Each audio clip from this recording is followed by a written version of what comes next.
बिल्कुल गजब चल रहा है। पहले जो बात विपक्षी, मजहबी और लेफ्टिस्ट बोलते थे कि हमें मोदी को हटाना है, वही बात आज देश का सवर्ण, देश का हिंदू बोलने लगा है।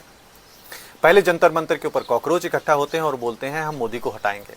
उसके बाद उसी जंतर मंतर के ऊपर सवर्ण इकट्ठा होते हैं और ये बोलते हैं कि अगर मोदी ने आरक्षण नहीं हटाया तो हम मोदी को हटा देंगे।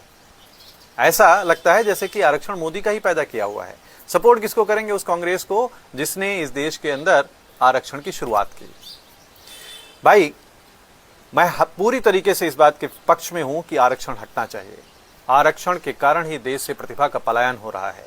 आरक्षण वो व्यवस्था है जिसमें घोड़ों के पैरों को बांध करके खच्चरों के साथ उनकी दौड़ करवाई जा रही है, और अगर ये ऐसे ही चालू रहा तो देश प्रतिभाहीन हो जाएगा और देश में वो लोग शासन करेंगे जो अयोग्य हैं, और अयोग्य लोग जब देश को चलाएंगे तो देश किस गर्त में पहुंच जाएगा इसका अंदाजा लगाना भी मुश्किल है।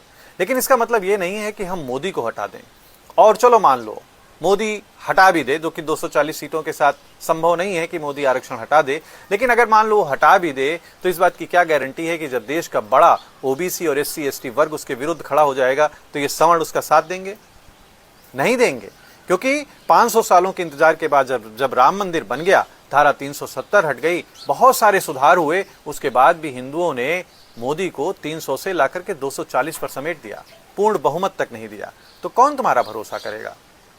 और रही बात इस बात की कि मोदी को हटाने से समस्याओं का हल हो जाएगा, तो आप समझ लो हिंदू हमेशा ऐसी ही गलती करता है। हमने यही काम तब किया जयचंद बन के पृथ्वीराज के समय में, यही काम हमने रानी लक्ष्मीबाई के समय में किया, यही काम हमने चंद्रशेखर आजाद के समय किया। यानी हमने छुरा पीठ में घोंपा और उसके बाद सालों गुलामी सही। अटल बिहारी वाजपेयी ने भी बहुत अच्छा शासन चलाया था, तुमने हरवा दिया। और कल्याण सिंह ने भी अपनी सरकार राम मंदिर के लिए कुर्बान कर दी थी, तुम वापस नहीं लाए, और वही गलती तुम दोबारा